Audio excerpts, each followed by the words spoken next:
markets, speculation, and risk. This is the Chat with Traders podcast, hosted by Aaron Fifield. Hey friends, welcome to episode 188 of Chat with Traders podcast. This episode, it's exactly what it says on the tin. It's a compilation episode, the best of risk management. I've sifted through interviews that I've done over the past few years and compiled some of the best bits pertaining to risk management. Once I got done though, I realized I had too many bits for one episode, so I've split it into two parts. This of course is part one, and part two will follow on the next episode.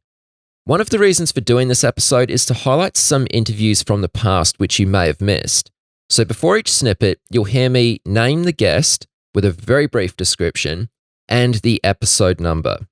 To easily get to any one of these episodes on the Chat with Traders website, simply punch in chatwithtraders.com/the episode number. Or you can find the link in the show notes of this episode at chatwithtraders.com/188. First up is Andy Kershner with a clip taken from episode 128. Andy's an active stock trader and the founder of Kershner Trading Group, a proprietary trading firm with offices in Austin, Texas and Midtown Manhattan. Big mistakes that I've made. The biggest ones that I typically make, 'cause one of my strengths is that I can hold lots of pain, and I can hold winners for a long time. It's also my biggest weakness, and which is, a lot of times I might get up 20% on a swing trade or something like that, and it hasn't quite hit my targets. I don't have sometimes if I'm not a little bit more structured on, hey, how I need to capture profits, or if it doesn't work out exactly as I intend, how do I work my way out of this trade? And so sometimes I will hold on too long, let them come back too far.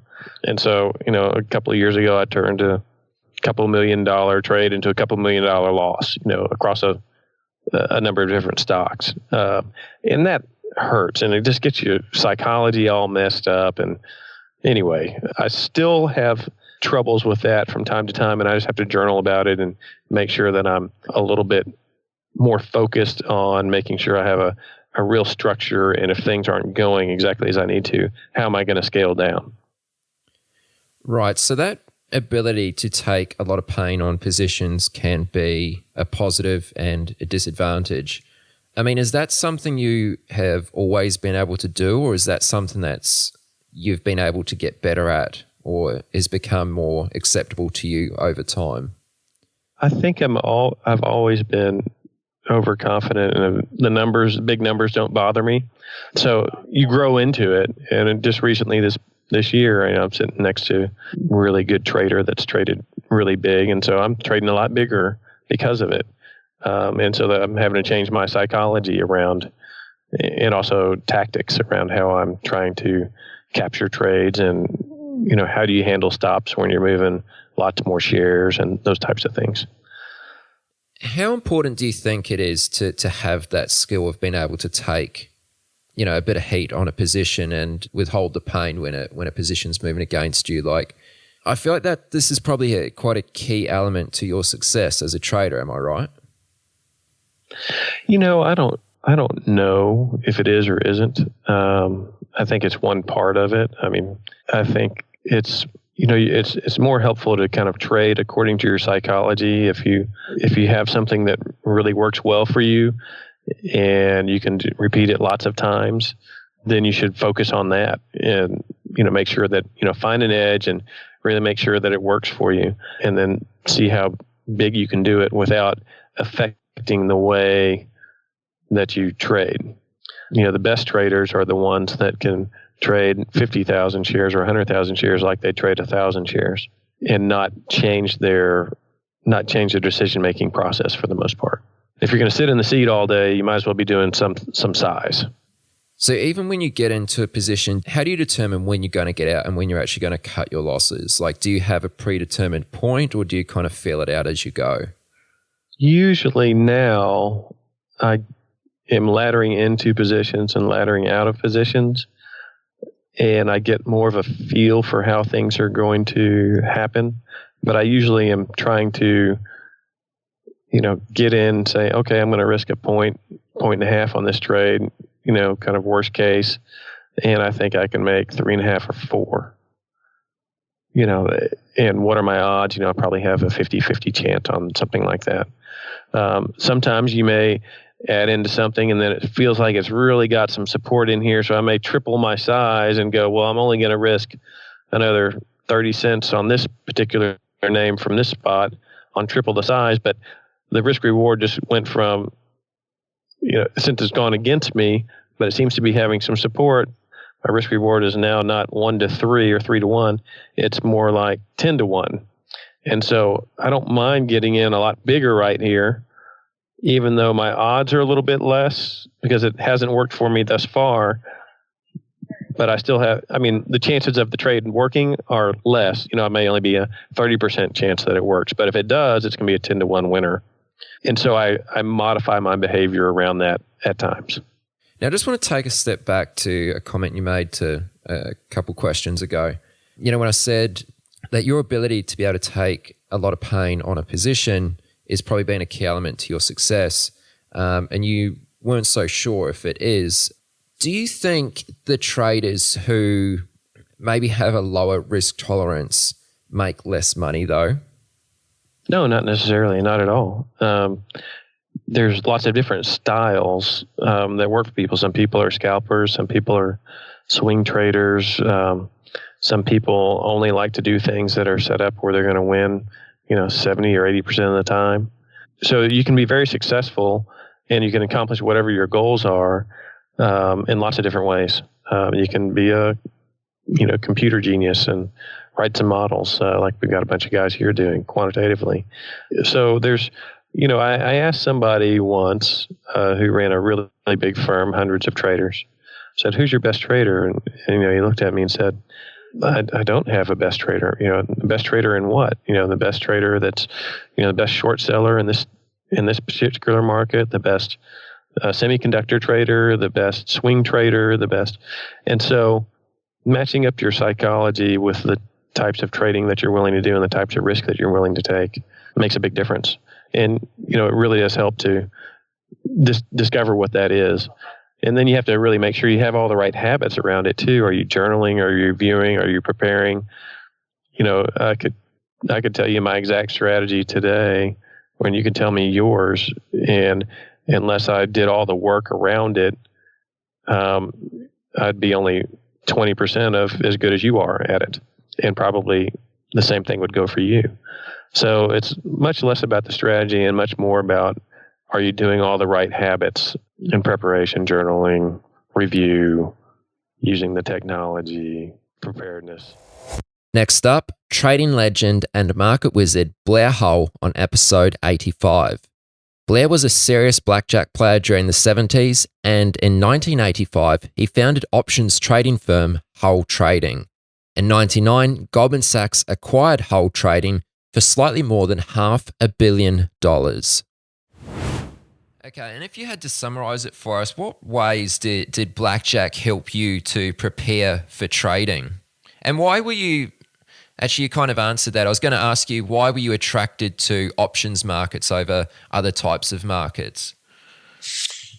Well, the blackjack, in any kind of a game, whether it's gambling or investing or whatever you call it, there are two things you need. You need an advantage, and then you need to stay in the game. And what blackjack taught me is that I had to bet in proportion to my bankroll. I had to bet in proportion to my advantage. If I had a big advantage, I could bet more money, but never more than 1/50th of my bankroll. So if I had $100, I could never bet more than $2. So that's a pretty good rule. You think about it, you're going to go to the casino and you have $10,000. The most you can bet is $200. Or you will ruin, you will risk ruin. You risk losing all your money. So when you're playing a game, whether it be trading or blackjack, and you lose half your money, you have to cut your bets in half. And most people would try to get even. but you have to do the opposite. So I'd say staying in the game was the most important thing that I learned.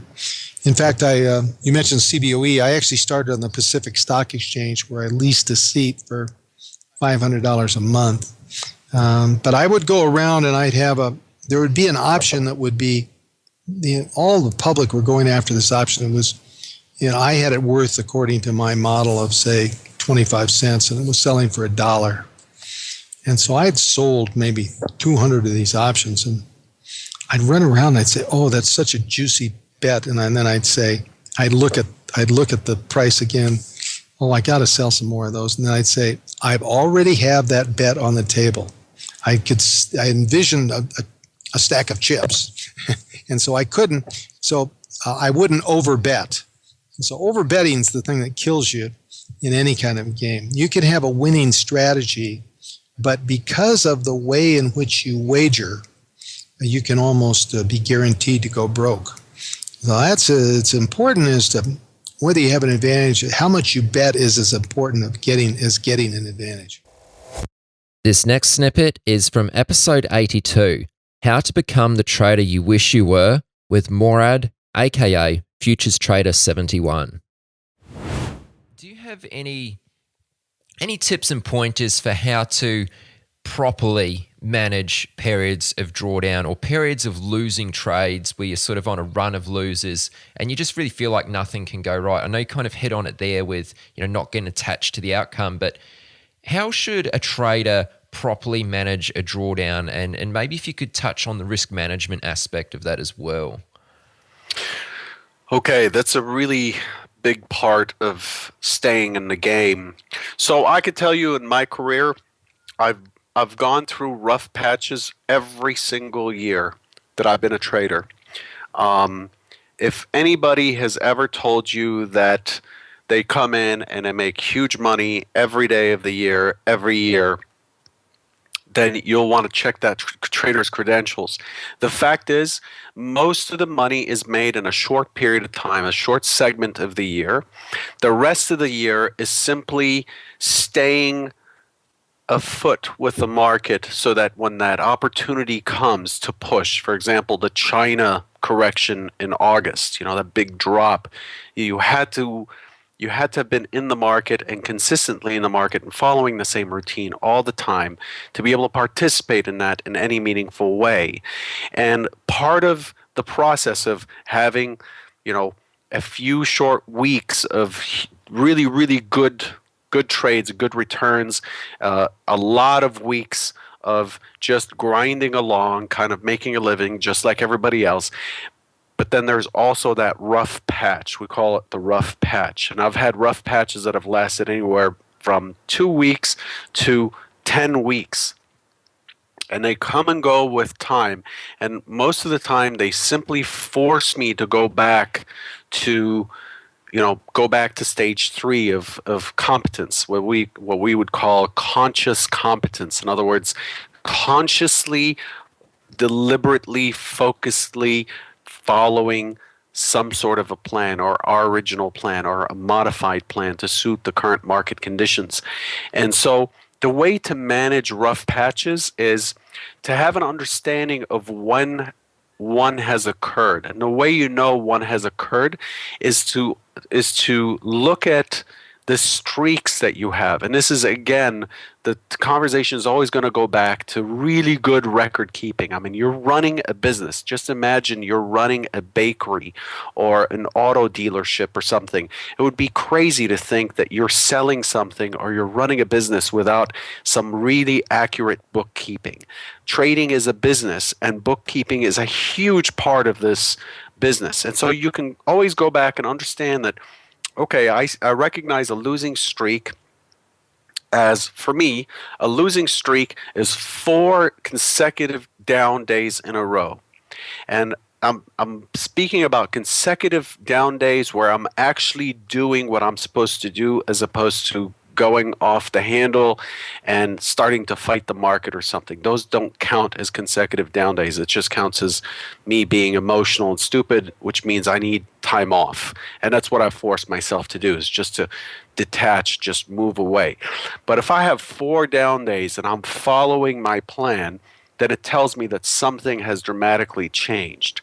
And so my response to that is to, and I'll go into how I'm managing risk through this process. My response to that is to simply take the following day off.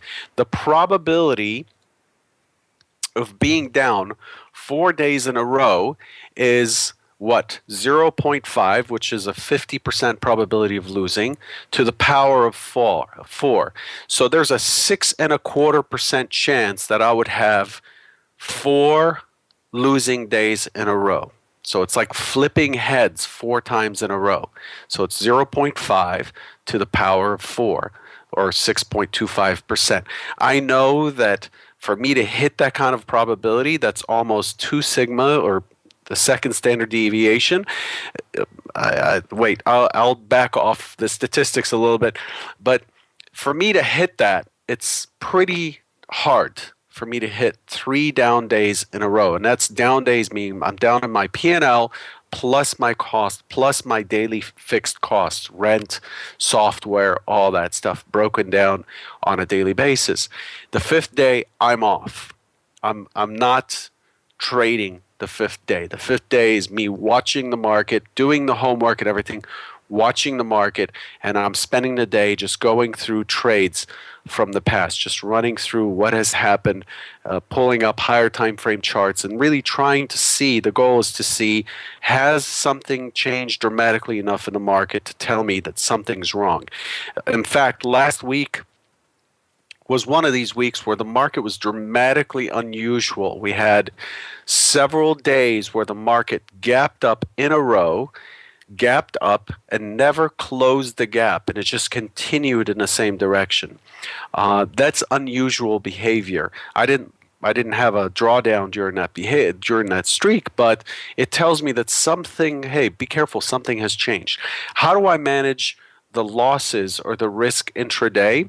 I use a regressive risk strategy.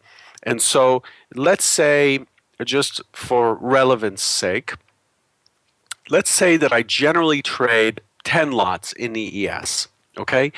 And if I start out the day and I'm trading 10 lots and I take a trade and I take a loss, and my daily loss limit, let's say, is $2,000 or $3,000, let's call it $3,000 per day, okay? Which means that my average up day needs to be around $3,000 per day for me to stay in business in the long term. If I reach a third of the way down, then I am cutting my size to 6 contracts. If I get halfway to $3,000 down, then I'm only trading 5. If I get 3/4 of the way down, then I'm trading 2. And I continue to trade 2 contracts until I hit that limit. And it's very rare that I hit that loss limit, the daily loss limit. But I want to hit my daily loss limit with the minimum size possible. Now, that's not possible if you're trading 1 contract, in the futures, or a small share size in equities. But my goal is not to make back the $1,500 that I've lost this morning, or the $2,500 or whatever. That's not my goal. My focus is not the P&L. It really isn't. It took me a long time to actually be able to accomplish that. But my goal is to find my alignment with the market. I'm going to repeat that. My goal is not to make the money back. My goal is to find my alignment with the market. In other words, get in the zone and get in gear with the market. To find that wave, to be able to recognize that wave that's coming, and to be able to paddle my surfboard on top of it, and to finally stand and ride that wave back to shore. That's my goal. And I'm not going to be able to do that by insisting on trading 10 lots and 10 lots and 10 lots and taking losses, and then boom, 5 losses 5 trades on a 10 lot and I'm out $3,000 and I have to stop for the day.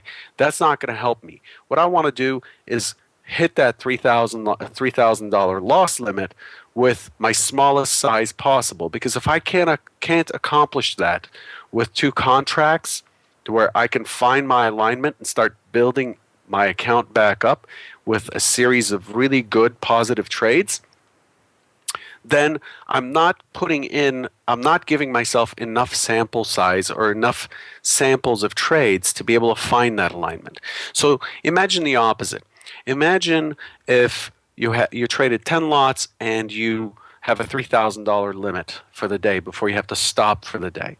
Imagine if I go halfway through and I lose $1,500, and then all of a sudden I put on a 20 lot trade, and that 20 lot trade wipes away the rest of the $1,500. Okay, so out of the $3,000 I was able to participate in the market twice with 2 trades. 2 trades is not nearly enough to show me that something's wrong or my plan doesn't have an edge.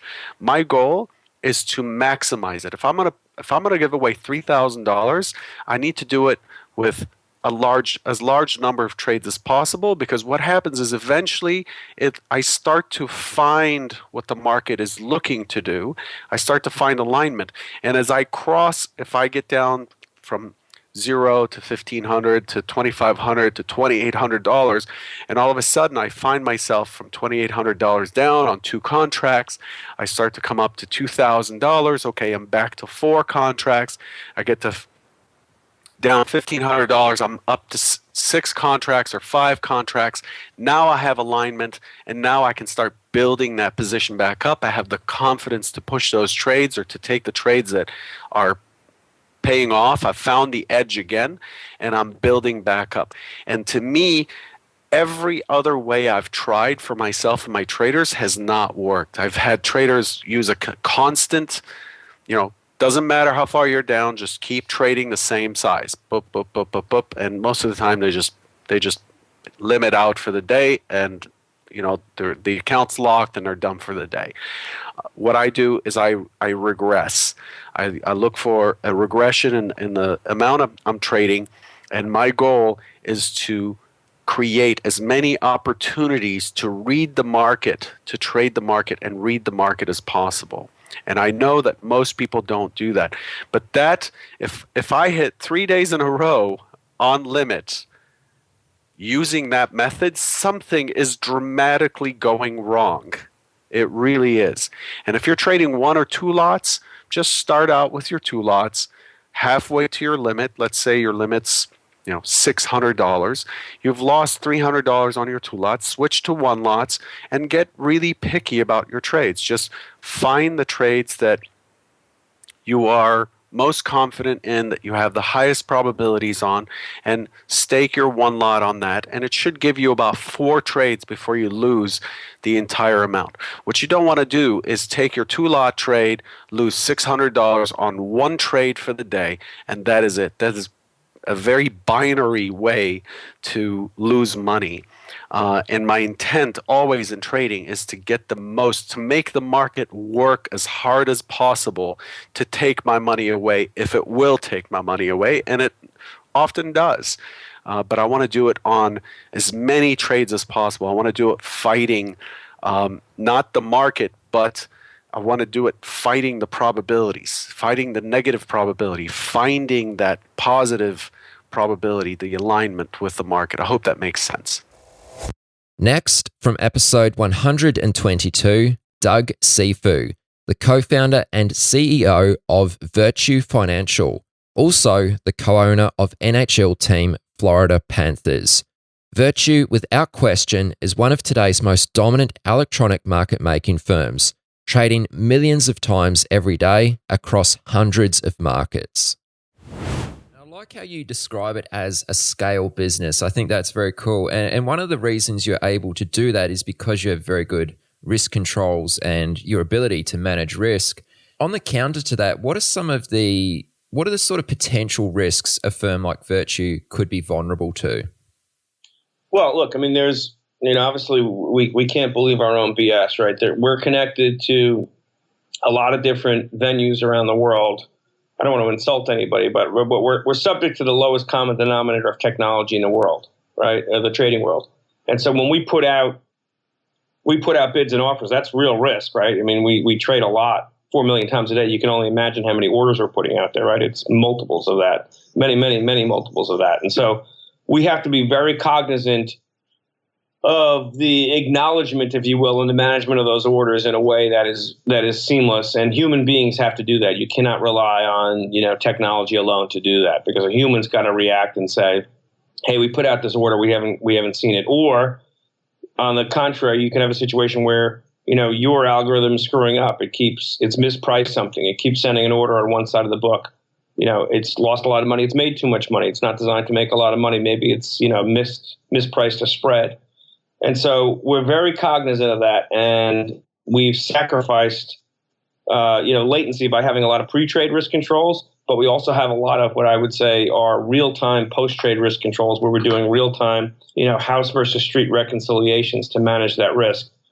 Again, I come back to when you have a singular mission, posting bids and offers, when you have a single platform, if you will, a single engine that is multi-asset class, multi-currency, which Virtu is, when you don't have pods, you don't have, trading pods. It's really just one open environment where everybody kind of collaborates and sees, kind of what the firm is trading and what the reaction times are and whatnot.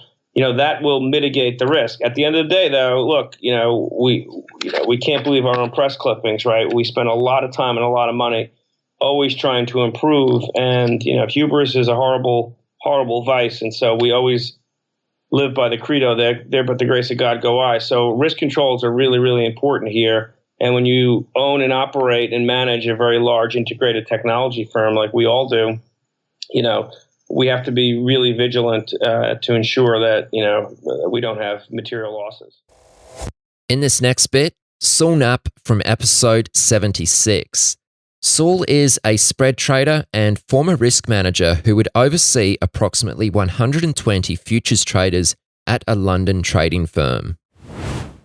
Were there any specific risk parameters or rules that you would not budge on in order to protect the firm's capital and, of course, the trader? Yeah, normally it was stops. I used to like to run almost like a traffic light system. So if a trader would agree a predetermined size that he could trade and the maximum he could have on, it didn't mean he had to trade that maximum all the time. But if the need be, he could trade up to an agreed size. But if he had, let's say, for example, let's just call it £1,000 stop loss for the day. If he got to, say, £400 down, I would approach him or Skype him, or normally he was in the office, so I'd go and see him and just say, look, you're 40% of your way towards your stop. Why don't you take it easy for a bit? Maybe cut your size, just get a little bit back. So that would be not the first warning, but that would be the first point of contact.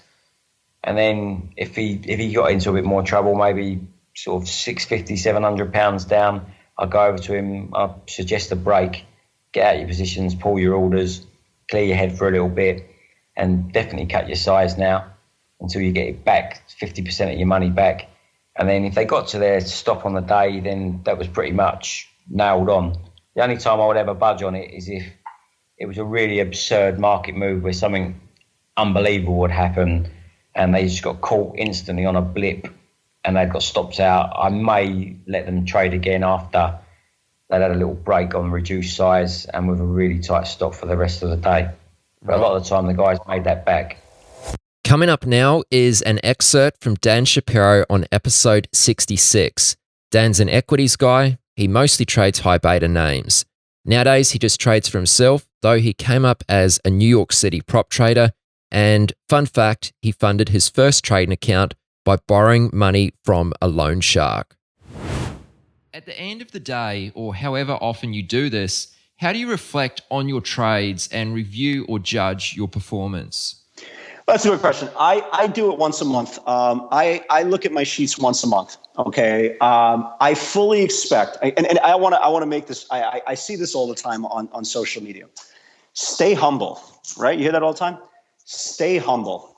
Put your head down, smile, and stay humble, okay? Because the market will humble you. That's all true, okay? Here's something that I completely disagree with, okay? I think you have to be a good person in life, okay? I think you have to be a humble person in life. I think when you're a trader, you have to have a God complex. You have to believe that you could walk on water. You believe that the person on the other side of the trade, I will bankrupt your whole lifeline, okay, if you're trading improperly, okay?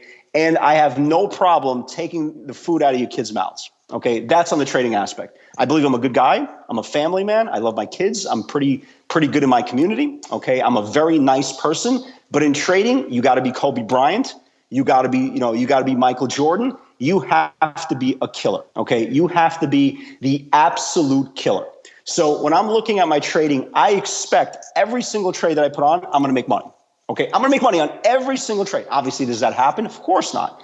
But you have to believe that. So what I do is every single month, at the end of the month, I'll look at my sheets and I'll look at the days and I say to myself, well, what happened that day, right? And I'll look at the trades and I'll go back on the charts and try to figure things out.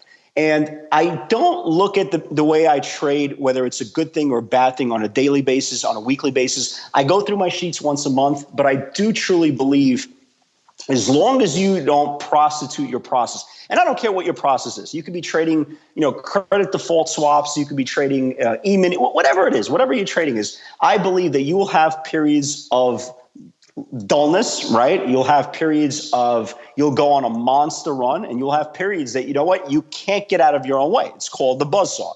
Every single trader, for the exception of social media, every single trader that puts on risk, okay, is going to run into a buzzsaw. It's inevitable. The more screen time you get, okay, the more screen time you have, and the more hands that the market gives you, eventually you're going to run into a buzzsaw. There's been days, and I swear like the day is long, every single thing that I've done for that one day, whatever random day it is throughout my career, it's been wrong. I buy the stock at the top of the channel, I get hit with a reload seller. I short the stock at the bottom of the channel, I get hit with a reload buyer. There's nothing I can do to make money that day, right? And I shake it off. There's nothing you can do. Because again, sometimes you'll get that 2-5 offsuit, and there's no way you can play that hand. The only thing different about that day is, instead of me keep on compounding the problem and saying to myself, well, I'm only down X. But you know what? X could turn into XYZ. So you don't want to turn a Band-Aid, right? You don't want to turn a paper cut into a severed head. So what I do every single month, I want to make sure, yes, my losing days, I'll have losing days, but I want to make sure, and this is where the responsibility kicks in, I want to make sure I didn't take that Band-Aid, right? That Band-Aid with all these paper cuts and turn it into a severed head. So if I see a number, okay, if I see a number that jumps out me on my sheets, I know there was something wrong that day. Whether it was something I was holding overnight, obviously there's bad news that comes out all the time. Your stock could get downgraded, FDA. I try not to hold, biotechs overnight, but you never know what comes out overnight. Like a couple of years ago, I was long Intrepid Potash, IPI, and some stupid news came out, the whole sector, the whole group was down 25% the next day. Okay, it's part of the business. So that kind of day would obviously stand out for me. But most important thing, what I do to kind of look back at a trading month, I say to myself, well, if I made money 18 out of 22 days, 19 out of 22 days, whatever the number is, I want to make sure the days that I didn't make money, okay, or caught a buzzsaw, okay, because again, every single trader, no matter who you are, will catch that buzzsaw. I want to make sure first and foremost that, again, I can make back that day, whether it's the next trade, next two trades, the next day. I just don't want to make sure I put myself in a situation being stubborn or pig-headed or just being just an idiot, okay? Because again, Meyer Hoffman used to tell me all the time, the greatest thing you could do is don't trade like a putz. That's it. Don't trade like a putz. The greatest advice he ever gave me, don't trade like a putz. So as long as I never traded like a putz and those numbers that are down days are manageable, I'm fine with it. Because again, that's the cost of doing business. You can't escape. There's nothing you can do. So I try to make sure those days don't jump off the page. I want to make sure those numbers are not exaggerated to what I normally take on my days to the downside. I try to correct it if there possibly is. If there's just one of those days that, ish happens, right? We say it all the time, ish happens, right? If it's one of those ish happens days, then you know what? I'm fine with it. Rinse, repeat, go into the next month. Short memory. It's just part of the cost of doing business. Next trade. Okay, Dan, so while we're on this subject, let's move a little deeper into risk management and position sizing. There were a few questions that actually came through on Twitter about this. So can you talk to us about how you actually measure the size of your positions? Well, let me say this. I want to actually break this down because it's different how I do it. I've been doing this for 16 years. Okay. Let me tell you what the advice I give to new traders. Okay. Number one, most new traders, again, as we all know, are undercapitalized. Okay. And there's a whole theory out there, so many different ways of kind of doing risk management. This is what I tell my guys. This is what, when I was in the prop business, this is what I used to tell all my traders. If your account size is $25,000, okay, if your account size is $25,000, the maximum fixed risk on every single trade should be 1%, right? 1%. That should be your maximum risk. Now, here's where things get very, very good for you, okay? Here's where it gets good for you. So let's just say, for example, a stock closes, and again, goes back to the 500 charts previous night to get to your homework to the next day. So let's say Solar City, closed at 24.75, right? 24.75. The high for that day was $25. So I know going into the next trading day, if it takes out $25, I want to be long the stock. Okay. So let's say you have a $25,000 account, right? 1% of $25,000 is $250, correct? So that is your max risk. That is your max risk. So, going into the trade, okay, how many shares, what's the biggest bang for my buck that I could put on, still have a fixed cost of $250, okay, and get the biggest bang to the upside if the stock works. So you say to yourself, well, I'm buying the stock at 25, stock closed the previous day at 24.75. So if the stock fails, right, my maximum pain is $250. 25 cents. So I'm buying 1,000 shares, right? So if the stock goes up $1, goes up $2, you're risking $250 to make 1,000, 2,000, etc. For example, if you buy a $5 stock, right? A $5 stock closed at $4.95. You're buying the stock at $5. You have a 5-cent risk max. Your fixed rate, your fixed cost is $250. So you say to yourself, how many shares can I maximize? With, again, the biggest max pain is 1% of my account, which is $250. And your upside is, again, where the chart looks. So you say to yourself, well, 5 cents, $250 risk, I'm buying 5,000 shares. So the closer you are, okay, the closer you are to the entry, okay, the closer you are to the entry for the previous day's closing price, you can tier up or tear down and give yourself the biggest bang for your buck. Because remember, your max pain is always fixed. And what that does, it takes the complete emotional part of the trade out of the way. You don't need to forecast. You don't need to overthink. Oh, there's a buyer, there's a seller, there's a buyer, there's a seller. You can let the trade play out organically. Okay. You can let it out play organically. You don't need to overthink. You already know your max pain.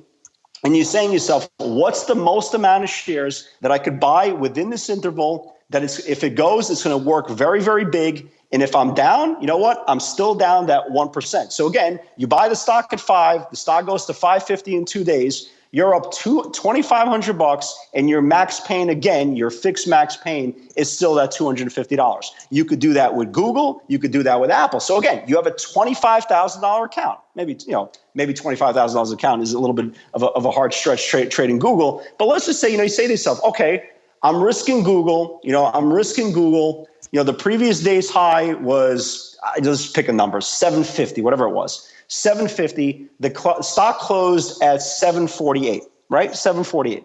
What is the maximum shares I can buy, okay, and still have my fixed cost, my max pain that I could trade Google, not get shaken out, and still said the same thing? So you say to yourself, well, I could buy roughly 100 shares of the stock. I'm risking 2.5 points. And if the stock goes, and again, everybody knows how Google could run and goes on a multi-day run, you can make 20, 30 points on Google. So the best thing for new traders is stop overthinking. Because remember, there's only 3 parts of a trade. Just think about that. There's only 3 parts of the trade. It's the process, right? Your tier size and the result. There's nothing else, okay? There's nothing else. But if you can't intelligently, okay, understand your max pain. If you can't intelligently have the proper tier size, your result is already lost because all your emotions are already engulfed in the first two parts of that trade. So if you're buying a stock, right? If you're buying a stock and you can't sit in the trade for 10 cents, you're trading way too much size.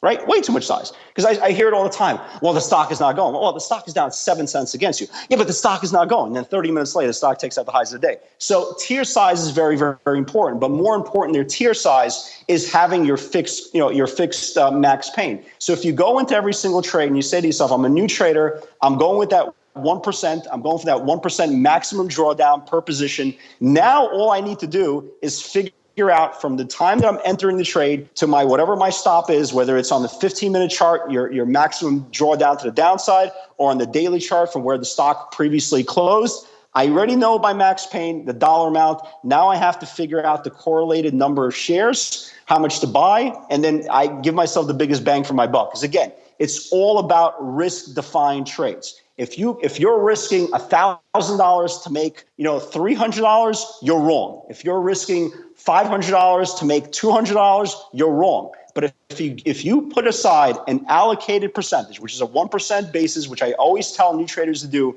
you already know your max pain. You can do the numbers very, very quickly in your head. What's the difference between the closing price and the entry in the next previous day? Give yourself the biggest bang for your buck. Let the stock run.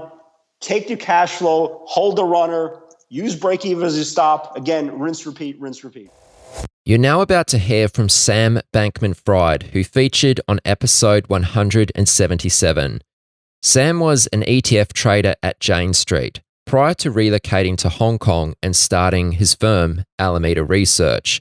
Alameda is a big volume quantitative trading firm solely focused on cryptocurrency markets.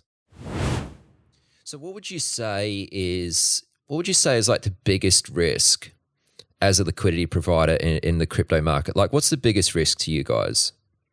Yeah, and I think that like risk can mean two different things, and we sort of split it up very much between these two. One sort of risk is like the risk that we just don't make much money, and to that extent, what are the risks? Well, obviously, more competition is one of them.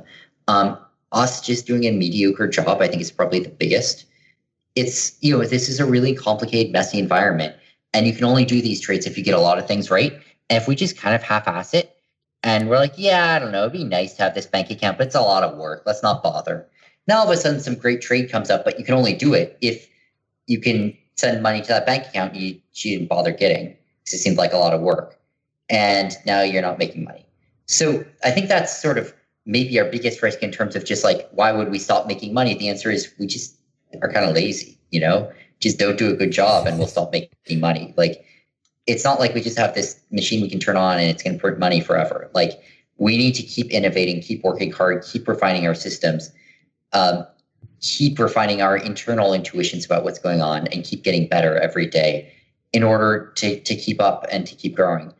So that's one way to think about it. Then the other way to think about it is like, what's the biggest risk for us losing a lot of money? And on that, well, there are a few big ones. I think exchange hacks are obviously one of these. And so, we have to be really mindful of like, where are we putting our assets? Do we really want to have, $20 million sitting on Quadriga? Like, that probably wouldn't have gone so well. So, being smart about how much you're putting where, managing your risk. And then there's another one of like, do you just do something totally crazy? Do you decide, let's get long $200 million of Bitcoin, hopefully it'll go up? Well, it's fine if you got $10 billion and a mandate to take risk. But if you don't and Bitcoin crashes, you just lost a lot of money. And so I think we kind of think about this, the large risks as like, one of them is like somehow like, an exchange loses our assets. And the other is like, we just put on positions that we have no business putting on that are way too risky, and we get unlucky and lose to them. Taking us out here on the best of risk management, part 1, is Anthony Crudele. Anthony's an ex-pit trader of E-mini S&P futures, and he's also a budding podcaster. He is the host of Futures Radio Show. What did you change? Like, why did it all of a sudden things start clicking for you? Were you doing anything different? Like, what was Was there anything noticeably or significantly different that you were implementing? My risk management. I became extremely efficient at managing risk. And how did I do that? Well, what I started to figure out was, okay, start my position small, if it starts to go my way, I would potentially add. If it started to go back against me, I would scratch. I basically would always start my position at 25 to, maybe 35% of what I was going to sell. So let's just say I was going to sell 3. I'd sell 1, then I'd sell 1, then I'd sell 1. Before I would just sell 3, and then I'd buy 3. So what I started to do was basically get in small at my initial area, and then I would be quick to add, quick to cover, and I started to be able to massage my areas. Basically was what I was doing. So if I wanted to sell one or buy one at a specific level, I'd buy one. I'd watch it sit there a little bit. Then I'd buy another one. Then I'd buy another one. Then I'd go my way. Then I'd sell one. And it would sit there. And then I would sell another one out. And then I'd keep one. And I'd work that. So what I started to do was, once I started getting really comfortable doing that, I started with 2. Then I went to 4. Then I went to 6. And I started testing myself when I was up money. So what I started to do was, when I was up money, I would start to press a little. I'd press a little bit. And then the next day I'd press a little bit more. I'd be up 800, I'd risk 300, go up 500. I'd be up 900, I'd risk 400, I'd go up 500. I'd be up 600, I'd risk 100, I'd go up 500. I'd always try to go up $500. Then one day you hit them for 1,200 and you're like, I got $700 of risk now. So what I would do was, now my downside was only $500 a day. So if I hit that 500, I'm done. But when I started getting up more than 500, I'd play with that money and I started to press. And then I'd press a little bit more. So then all of a sudden I'd trade a little bit bigger. So when I was hot, I'd be pressing. When I was cold, if I started off my first trade was a loser, it would only be on a third of my position. So when I was finally getting into a full position, it'd already be partially my way. So I learned how to scratch or get out of a portion of that position. And I would always constantly keep myself small, get back small. And I did that, and I was able to escalate that rather quickly. I would say within, I don't remember exactly, but let's just call it within 2 months. I went from trading, I typically traded under 5 lots majority of that time prior to that. And I went from like 10,000, I remember it was like 20-something thousand just by trading like between 4 and 6 lots. I was just basically making 500 to 700 in a day over about a month and a half. And I remember getting my account just over 20 grand. And I was like, okay. And remember, I wasn't taking money out because I was working on the floor. I was finally able to build it. So what I started to do was I started just up my size a little bit. So I remember within that span now, I had worked my way up. I did my first 50 lot. And I remember my first 50 lot. And it was just like, I bought 5. I bought 5 more. Then I bought 10 more. And these were all within a couple of ticks. Then I went 1 tick my way again. And then I bought 20. And I was like, okay, now I'm long 40. And then I bought 10 more. I remember seeing it long 50. I'm like, if this thing doesn't go my way 1 tick right away, I'm going to turn around and sell it. And 1 tick my way, 2 ticks against me, boom, I turned around and sold 50. And I was like, okay, it wasn't so bad. I did it. I felt like a sense of like, I can do this. I can trade 50 lots. I didn't go right back into it, but I continued to test the limits to see how I would feel. So I started like playing with my emotions. Okay, 50. Then all of a sudden when I had 50 on, 10 felt more comfortable, more controllable. And that's how I slowly built it up. And, eventually I was able to build it up to some real size. And, but that's how it started. I've got one last question for you, and that's pretty much, do you have any final words or anything you'd like to pass on to other traders listening? I know, you've obviously been through quite a roller coaster journey yourself. Are there any lessons you'd like to pass on that might be helpful to anyone listening to this podcast right now? I think the most important thing for traders to really understand is loss. I think it's the hardest thing. I think that people come into this like myself with expectations to make money. And I know from a lot of your guests, because I've listened to your shows in the past, which are great, by the way, I think that a lot of good traders will say this. But the one thing that I believe is most important is understanding how to manage your risk. That's what changed my life. That's how I changed everything. And having a set of rules that are like instincts to you, not having a set of rules that you have to look at on a piece of paper. Like, I'm a firm believer that, especially in the futures markets, you can't be going back and trying to, you have too many things in your head, you're going to struggle. Learn how to manage your risk. Understand that loss is part of the business, and you will be able to heal from your loss. I come in every day and I know how much I'm going to risk per day. I know what I'm going to risk per trade. I know how much I'm going to risk per month. And at that point, the worst thing that happened is, guess what? I lose that risk. So I already know it going into it. So that just, it clears through everything. It helps me focus on what I'm doing, and it helps you focus on what's important, the market. I've had so many young traders come to me, and the one thing that they just can't get past is when they say, well, what should I be focusing on, Anthony? And I'm like, protecting the downside. I said, you need to learn how to lose before you could win. And people literally look at me and they think I'm crazy by saying, learn how to lose before you can win, because nobody comes into trading with the mindset that I need to learn how to lose. It just doesn't even sound right, because nobody wants to. But when you go into it with that mindset, something changes. At least it did for me. That when I came in knowing that my number one goal was to manage risk, keep a very small, instinctual set of trading rules, I was able to free up all of the emotion and go after the market. You've reached the end of this episode of Chat with Traders, but rest assured there are more episodes loaded with real market insight and zero hype on the way soon. So to stay updated with each great new release, subscribe to the podcast in iTunes, and we'd love it if you'd leave a rating and review. We'll catch you next time on Chat with Traders.